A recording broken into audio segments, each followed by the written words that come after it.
The fluorescent lights in my study had been flickering for 3 hours before my phone rang. I'd ignored it.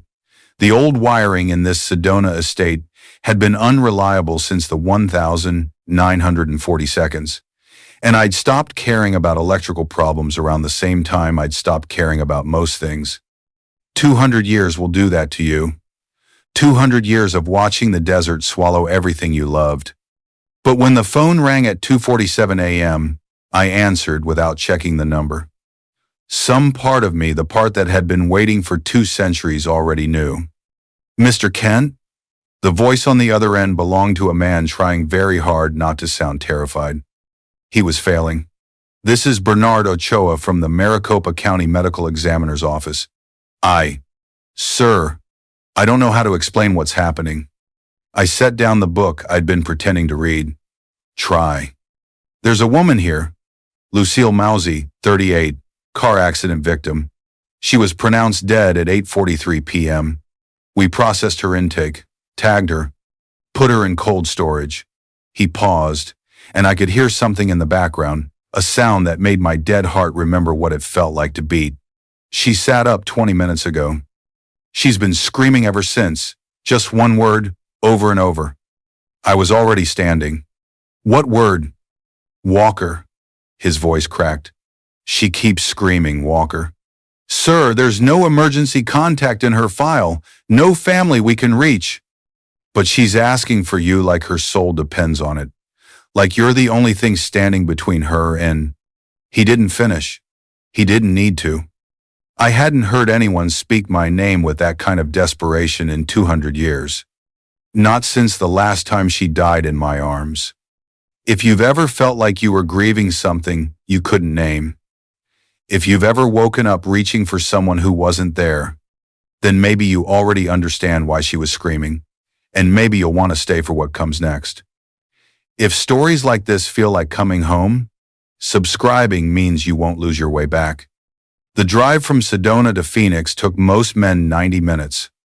I made it in 40. My hands gripped the steering wheel hard enough to crack the leather, and I forced myself to ease the pressure. Control. After 2 centuries, control was the only thing I had left. The only thing that kept me from tearing apart every obstacle between me and that morgue with my bare hands. Lucille. The name burned through me like sunlight. It wasn't possible. I'd watched her die in 1823, watched the life drain from her eyes as she bled out in my arms on the desert floor. I'd held her body until it went cold, then colder, then stiff with the rigor that meant she was truly, irreversibly gone. I'd created the curse that same night, carved it into my own flesh with a blade dipped in her blood, speaking words in languages older than this continent, desperate magic, impossible magic, the kind that wasn't supposed to work because if it worked, it would mean the universe had a sense of cruelty I couldn't fathom. 200 years of silence had convinced me it failed. 200 years of waking up alone in a world that kept spinning without her. And now a stranger was screaming my name in a Phoenix morgue, and I was driving 90 miles an hour through the desert night because some part of me, the part I'd buried so deep I'd forgotten it existed, knew. The medical examiner's office was a squat, beige building that looked exactly like the kind of place where hope went to die. I parked illegally, walked through the front doors like I owned them, and found Bernard Ochoa waiting in the lobby. He was a small man, mid-50s, with the haunted look of someone who'd seen something that broke his understanding of the world. He recognized me immediately, not my face, but what I was. Humans always could, on some level. Their survival instincts screamed warnings their conscious minds couldn't articulate. "Mr. Kent," he was shaking. "She's in examination room 3. We tried to sedate her, but nothing's working. She just keeps—" I heard her before he finished. Not screaming anymore. Sobbing. A raw, broken sound that cut through walls and doors, and 2 centuries of carefully constructed numbness. Walker. I was moving before I made the conscious decision to move. Down the hallway, past the cold storage units, through the door marked Examination 3 that I didn't bother opening so much as removing from its hinges. And there she was, sitting up on a steel table meant for corpses, wearing a hospital gown that had been cut for an autopsy that never happened, pale, trembling, alive in a way that shouldn't have been possible. Her hair was different, longer, lighter than I remembered. Her face had subtle differences, the variations of 2 centuries of genetic drift, but her eyes, God, her eyes. The same warm brown that had looked up at me in 1823 as she'd pressed her hands against her bleeding stomach and whispered, "Find me again. Promise me you'll find me." Those eyes met mine now, and I watched confusion, war with recognition, war with something deeper, something her conscious mind couldn't explain but her soul remembered perfectly. "I know you," she breathed, the words coming out cracked and desperate. "I don't know how, but I know you. I've been dreaming about you my whole life. I thought I was going crazy. I thought—" She stopped, reached for me with one trembling hand, like a woman reaching for a lifeline in a storm. And when her fingers touched my face, something inside me shattered. "Lucille," I whispered, catching her hand, pressing it against my cheek. "Cold meeting cold. You came back. I don't understand." Tears were streaming down her face. "I died. I remember dying. The car, the impact, the—" She shuddered. "But then I woke up in the dark, in a drawer, and all I could think was your name. Over and over. Like it was the only thing keeping me tied to the world." Behind me, Bernard Ochoa stood frozen in the doorway, watching something impossible unfold. I'd have to deal with him later. Memory alterations, legal complications, the logistics of explaining away a resurrection. But not yet. Not now. Now, I wrapped my arms around the woman I'd lost 200 years ago, and I let myself believe just for a moment that the universe had finally given me something back. I didn't know yet that the curse had a price. I didn't know that bringing her back meant I'd have to lose her again. I just held her, there in that cold room that smelled of death and chemicals and second chances, and I let myself feel something I hadn't felt in 2 centuries. Hope. It would destroy us both. The drive back to Sedona was silent except for her breathing. I kept listening for it to stop, kept waiting for the curse to fail, for her body to remember it was supposed to be dead, for this impossible gift to be ripped away as quickly as it had been given. But she kept breathing shallow, uneven, alive, curled against the passenger door like she was trying to put as much distance between us as the confined space would allow. She didn't trust me. I could see it in the way she watched me from the corner of her eye, in the tension running through her shoulders, in the way her hand kept drifting toward the door handle, as if calculating whether she could survive jumping from a moving vehicle. Smart woman. She'd always been smart. "Where are you taking me?" Her voice was hoarse from screaming, rough and broken in a way that made something twist painfully in my chest. "Somewhere safe." "Safe." She laughed, and there was no humor in it. "I woke up in a morgue drawer. I was dead. Nothing about this is safe." She was right. But I couldn't tell her that yet. Couldn't explain that the curse burning through her veins was both the thing keeping her alive and the thing that would eventually kill her. That I'd created it in a moment of grief so profound I'd have torn apart the fabric of reality itself if it meant seeing her face one more time. "Be careful what you wish for." The old warning echoed through 2 centuries of regret. The estate appeared through the darkness like a ghost sprawling adobe walls and terracotta tiles, surrounded by the red rock formations that had watched over this land long before I arrived. Long before she died the first time. I'd built it in 1847, when the grief had become unbearable and I'd needed somewhere to disappear, somewhere the world couldn't find me. She was shaking by the time I helped her out of the car. Not from cold, the desert night was warm, but from something deeper. Something I recognized because I'd felt it myself, 200 years ago, when I'd first realized what I'd become. "I keep seeing things," she whispered as I guided her through the front door. "Flashes, like memories, but they're not mine. They can't be mine." My hand tightened on her arm. "What do you see?" "Desert, stars, a fire burning low. Her eyes went distant, unfocused, like she was looking at something I couldn't see. There's a woman. She looks like me, but not. Older clothes, dirt under her fingernails. She's kneeling beside someone, pressing cloth against a wound, and she's so scared, but she won't let herself show it because she stopped, swayed. I caught her before she could fall, pulling her against my chest as her legs gave out beneath her. Because he needs her to be strong, I finished quietly. Because he's dying, and she's the only thing standing between him and the hunters who put 3 bullets in his chest. Lucille looked up at me, and for one terrible, beautiful moment, I saw her. Not this Lucille, the other one. The one who'd found me bleeding out in the Arizona territory, who'd dragged me into her small adobe home, who'd spent 3 days fighting to save a creature she should have let die. That was you, she breathed. That was us. Yes.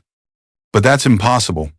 That was 1,823. I helped her to the leather sofa, lowering her gently onto cushions that had cost more than most people's cars. 201 years ago, you saved my life, Lucille. And then you gave yours to protect me when the hunters came back. She was crying now, silent tears cutting tracks down cheeks that were too pale, too cold, too much like the corpse she'd been 6 hours ago. I don't understand. How can I remember something that happened before I was born? How can I feel it like I lived it? I knelt beside her, taking her hands in mine. They were trembling. Everything about her was trembling, her body fighting against something it couldn't comprehend. Because part of you did live it, I said. The curse I created. It was never supposed to work. I carved it into my own flesh the night you died, used your blood, spoke words I barely understood. I was out of my mind with grief, Lucille. I would have done anything to bring you back. So you did. Her voice was barely audible. You brought me back. Not you. Not exactly. The truth tasted like ash. The curse needed a vessel, someone with the right bloodline, the right resonance.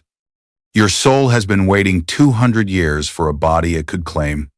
She pulled her hands away from mine, wrapped her arms around herself like she was trying to hold her own pieces together. I'm not her. I'm not this woman you loved. I know. Then why do I feel like I'm drowning in her?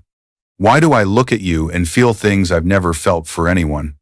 Why does my chest hurt like it's breaking, like I'm losing something I never had? Because the curse is killing you. I thought but didn't say. Because your mortal body can't contain 2 centuries of love and loss and longing. Because I damned you the moment I refused to let her go. Instead, I reached out and brushed a strand of hair from her face, the same gesture I'd made 1,000 times before, in a different century, with a different version of the same impossible woman. You should rest, I said. The memories will keep coming, they'll get stronger, and your body needs time to adjust. It was a lie. Her body wasn't adjusting, it was failing. I just wasn't ready to tell her that yet. She let me help her to the guest room, let me cover her with blankets she didn't need, let me sit in the chair beside her bed as her eyes grew heavy and her breathing finally evened out. And I watched her sleep, this stranger wearing the face of my greatest love, knowing that I'd already started counting the days until I'd have to lose her again.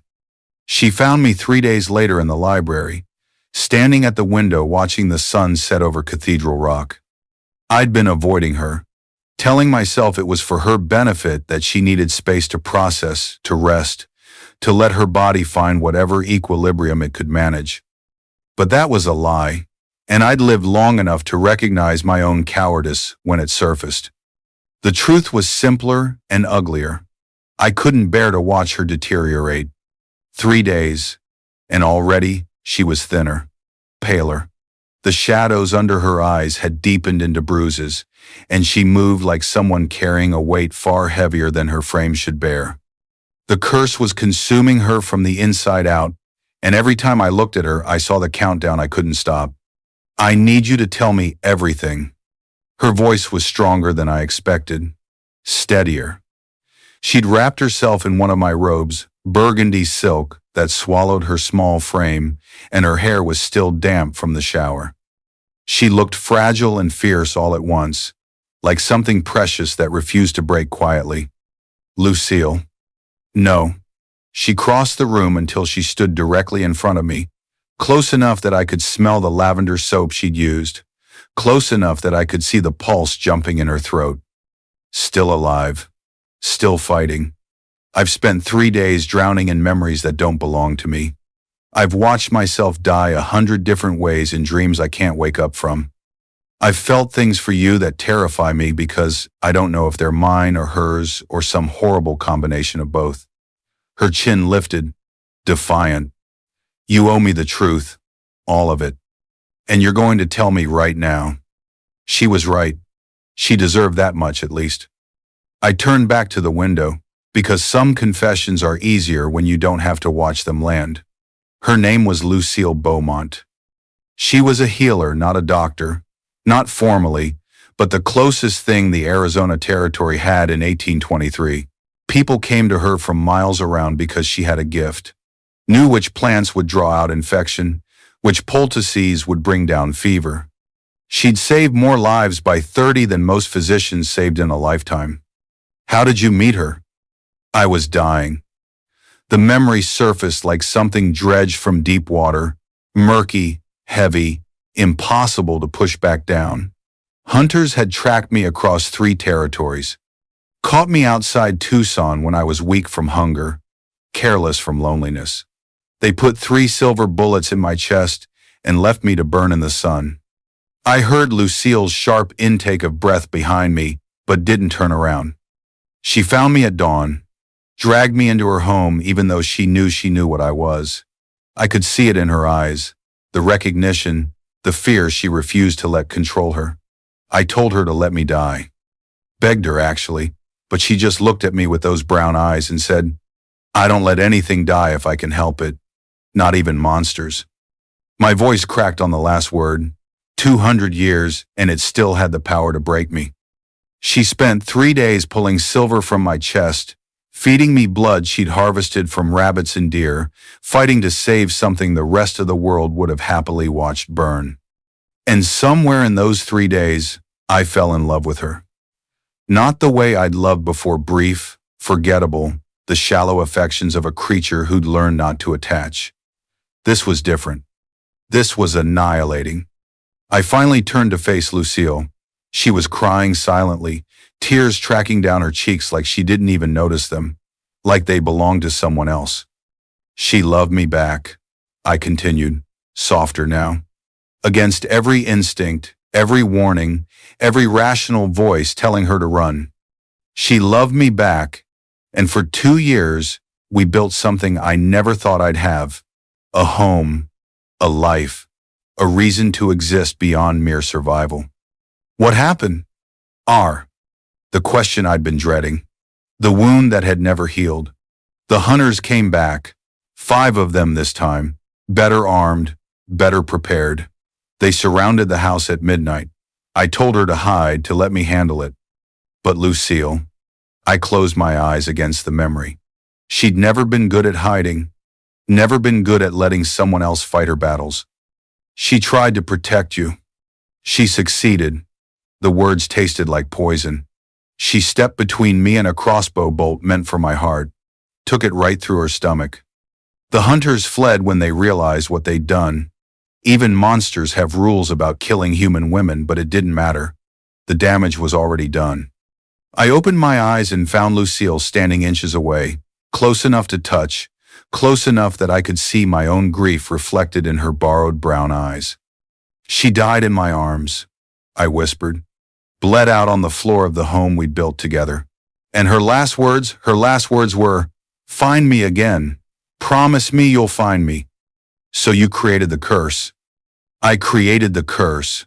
The confession felt like releasing something I'd carried so long it had become part of my skeleton. I carved it into my own chest with a blade dipped in her blood. I spoke words and languages dead before Rome was built. I poured 200 years of immortal existence into a single desperate prayer. Bring her back to me. Lucille's hand rose to my chest, pressing against the place where the scars still lived beneath my shirt. I felt her touch like a brand, like a blessing, like the answer to a question I'd been asking for 2 centuries. I never thought it would work, I said. I waited decades, centuries, watched bloodlines branch and scatter across continents.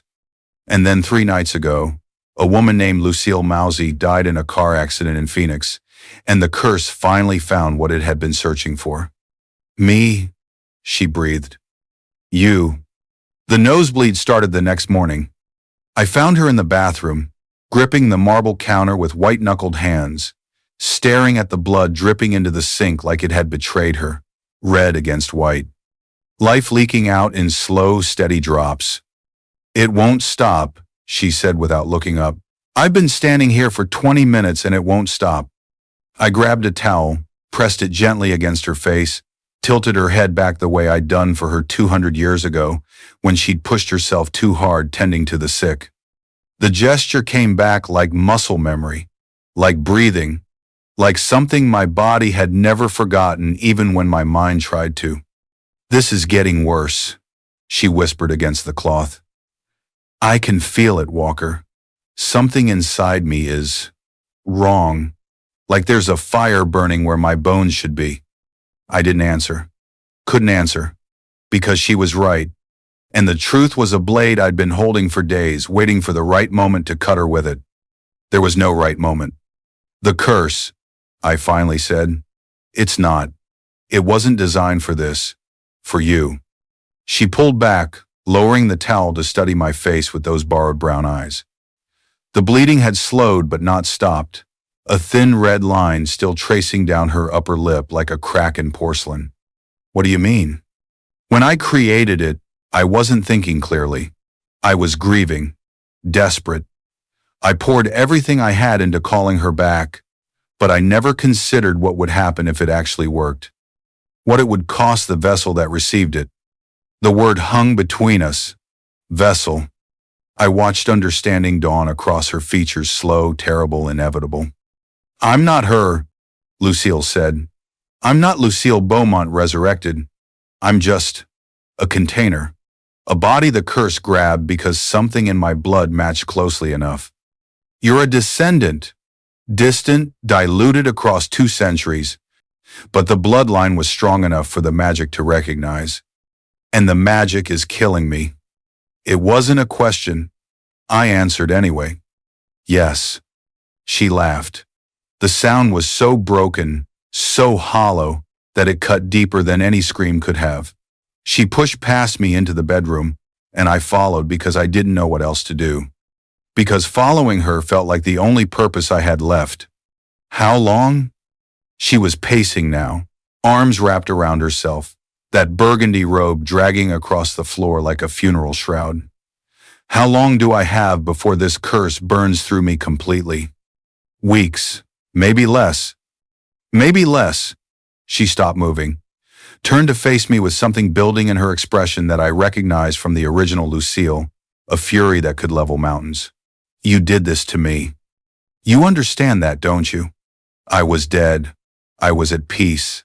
I was finished.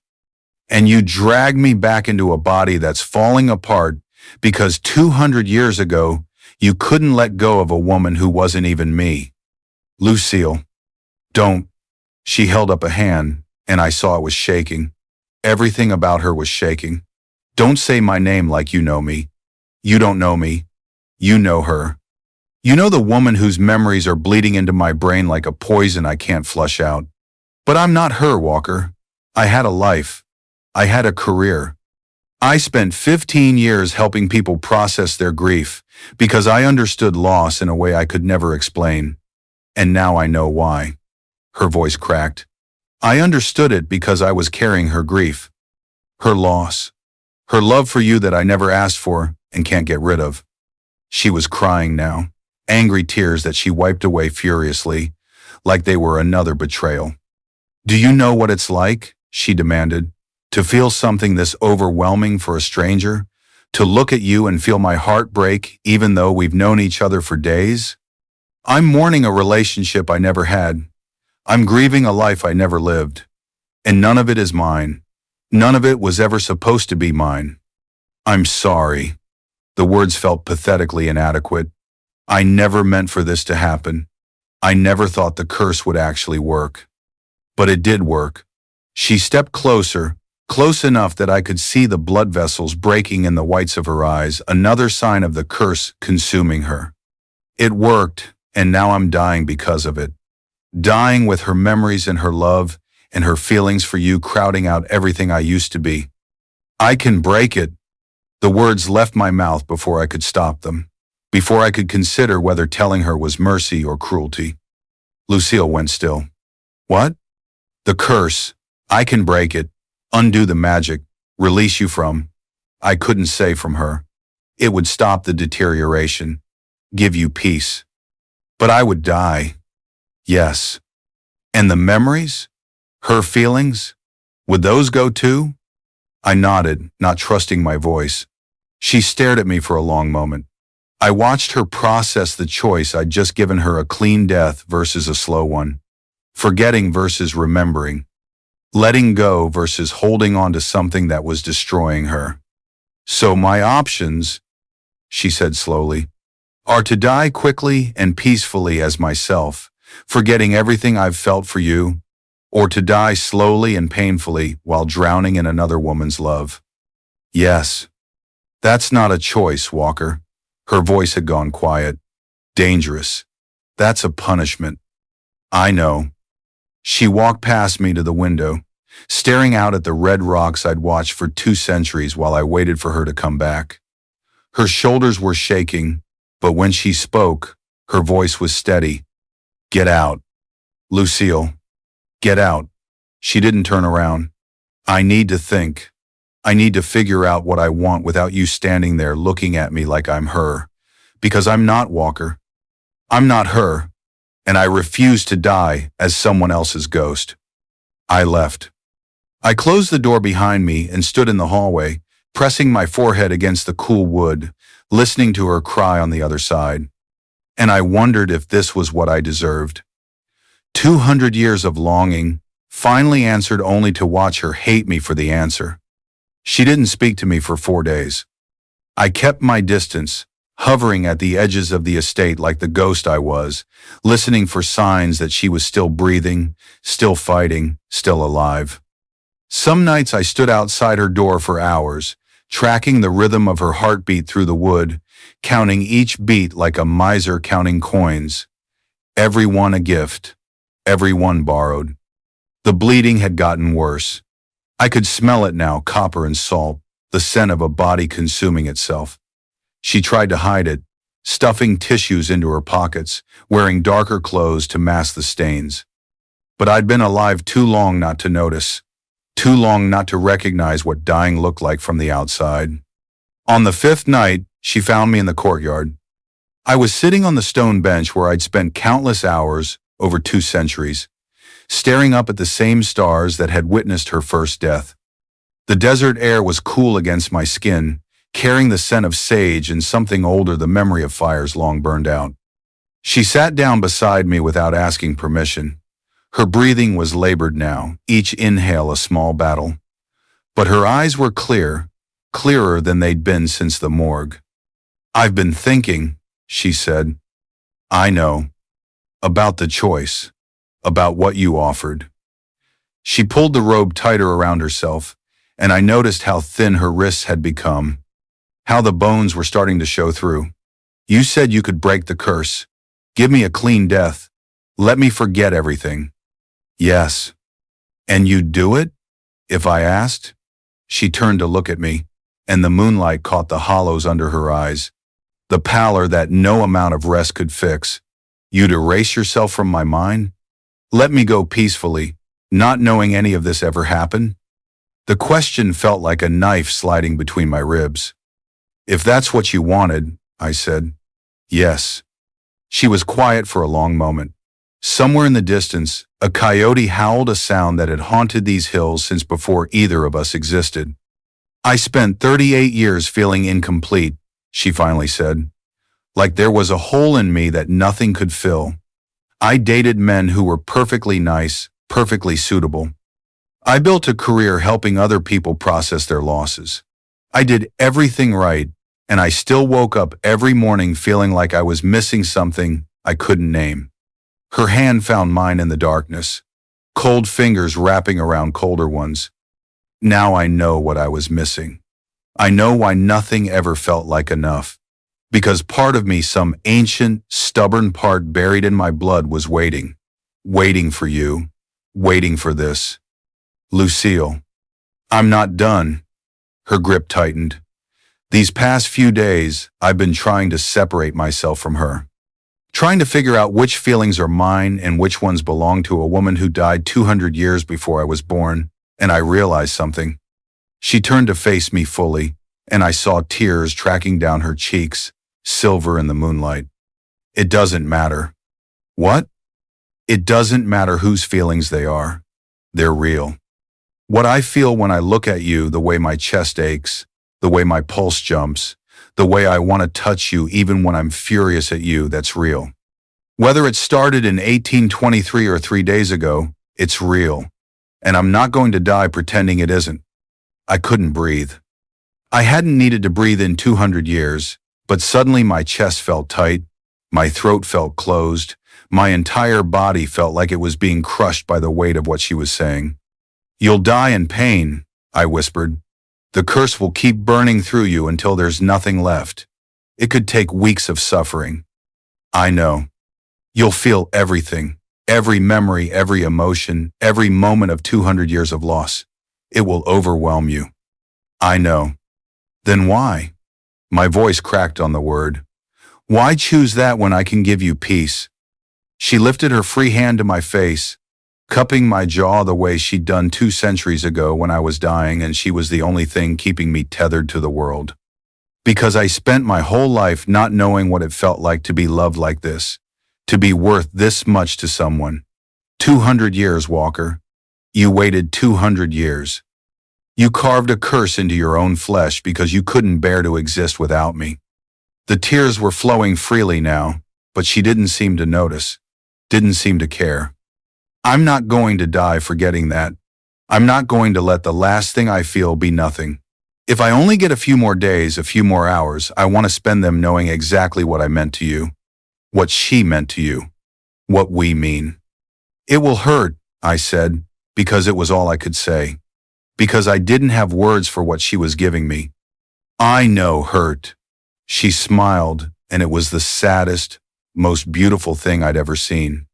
I'm a grief counselor, remember? I've spent 15 years sitting with people in the worst moments of their lives. I know hurt doesn't last forever, but neither does this. This feeling of being known, of being chosen. I won't trade that for a painless exit. She leaned forward and pressed her lips to mine. The kiss was soft, brief, tasting of salt and something sweeter underneath. I choose you, she whispered against my mouth. I choose to remember. I choose to feel everything, even if it destroys me. I pulled her into my arms and held her the way I'd wanted to hold her since the moment I saw her sitting up in that morgue, alive and impossible and mine. Then I'll make sure it's worth it, I promised. Whatever time you have left, I'll make sure you feel every moment of what you're worth. She buried her face in my chest, and I felt her tears soaking through my shirt. That's all I wanted, she said. That's all I ever wanted. We had 11 days. 11 days of her memories flooding back in waves that left her gasping, clinging to me while 2 centuries of love crashed through her mind. 11 days of watching her grow weaker even as she grew more certain, more present, more her, whichever her that meant anymore. By the end, I think she'd stopped trying to separate them. The Lucille who died in 1823, the Lucille who'd lived 38 years not knowing why she felt so incomplete. They'd merged into someone new, someone whole, someone who looked at me with eyes that held both lifetimes and all the love that came with them. On the 11th night, she asked me to carry her to the terrace. She weighed almost nothing in my arms. The curse had hollowed her out, consumed everything it could reach, left behind only the essential parts: her spirit, her stubbornness, her impossible, devastating capacity for love. I settled her onto the daybed I'd placed there years ago, wrapped her in blankets she couldn't feel anymore, and sat beside her as the stars began their slow fade toward morning. "It's beautiful," she whispered, her eyes fixed on the horizon, where the first hints of purple were bleeding into black. I never got tired of these skies, either time. I took her hand. Her fingers were ice against my palm, but she squeezed back with surprising strength. "I need to tell you something," she said. Before I can't anymore." "You don't have to." "Yes, I do." She turned her head to look at me, and even now, even dying, even fading, even at the very edge of existence, her gaze held a power that unmade me. "I forgive you." The words landed like a blow. "Lucille, I mean it." Her voice was fading, each word costing more than the last. "I was so angry at first, furious that you'd done this to me, that you'd dragged me back, that you'd filled me with feelings I never asked for. But Walker, these 11 days have been the most alive I've ever felt. In 38 years of living, I never once experienced anything close to this. This certainty, this completeness." She lifted our joined hands, pressed her lips to my knuckles. "You gave me that. Your curse, your grief, your desperate, impossible love. It gave me something I would never have found on my own. So yes, I forgive you. For all of it." I couldn't speak. 200 years of words, and none of them were adequate for this moment. "There's something else," she continued, her eyes drifting back to the lightening sky. "I've been remembering everything now. Not just flashes, everything. The night she found you bleeding in the desert. The 3 days she spent fighting to save you. The moment she realized she loved you, and how terrifying that was, and how she chose it anyway. Her breath caught, rattled, steadied. She would have done it again, you know. If she'd known how it would end, the hunters, the crossbow, dying in your arms, she still would have saved you that first night. She still would have loved you," she told me, in the memories. She told me she'd choose you in every lifetime, in every version of herself, no matter the cost. Lucille. Her name was all I could manage. Her name, and the grief that had been building for 200 years finally cresting. And so would I. She smiled, and it was radiant despite everything, luminous despite the death claiming her inch by inch. This Lucille, the grief counselor from Phoenix who never understood why her heart always felt borrowed.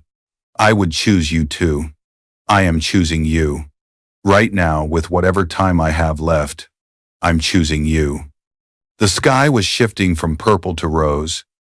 Dawn was coming, relentless and inevitable, and I could feel time slipping through my fingers like sand. "Stay with me," I begged, and I didn't care how it sounded. Didn't care that I was a 200-year-old creature of darkness, reduced to pleading. "Just a little longer. Please. I'm not going anywhere." She pulled weakly at my arm until I understood, until I stretched out beside her on the daybed, pulling her against my chest. She fit perfectly. She'd always fit perfectly. "I'm right here. I'll always be right here." We watched the sky turn gold together. Her breathing grew slower, shallower, the spaces between each inhale stretching longer. But she didn't seem afraid, didn't seem to be in pain. She just lay in my arms, watching the sunrise she'd waited 200 years to see again. "It's so beautiful," she murmured. I'd forgotten how beautiful it was. I never forgot. My voice broke. I watched every sunrise for 2 centuries and thought of you. "I know." Her hand found my face, traced the line of my jaw with fingers that were barely there anymore. "I know, my love. I know." The sun crested the mountains, spilling light across the desert like liquid fire. And in my arms, Lucille Mousy, Lucille Beaumont. Lucille took one last breath, let it out, and was still. I held her anyway. Held her as the sun rose higher, as the warmth I couldn't feel spread across the terrace, as the world continued spinning without any regard for what I'd just lost. Again, for the second time, for the last time, But something was different now. The first time she died, I'd been consumed by grief so violent it had driven me to carve curses into my own flesh. I'd spent 2 centuries running from the loss, hiding from it, building walls around a wound that refused to heal. This time, I just held her. Held her and let the grief wash through me, wave after wave, endless and devastating and clean. Because she'd forgiven me. Because she'd chosen me. Because in the end, after everything, she died knowing exactly how much she was worth. And that impossible, agonizing gift was enough to keep me here, to keep me present in a world without her, to stop running, finally, and just exist with the loss, with the love, with all of it. There are others like her, women who loved too deeply, who lost without understanding why, who found their way back to something they thought was gone forever. Their stories live here in the space between heartbeats, in the hours before dawn. If this one reached you, if you felt her choice in your chest, then you already know these aren't just stories, they're recognitions. Subscribe, and you'll find the others when you need them. They'll be waiting. The sun climbed higher. The desert woke around me, indifferent and ancient and eternal.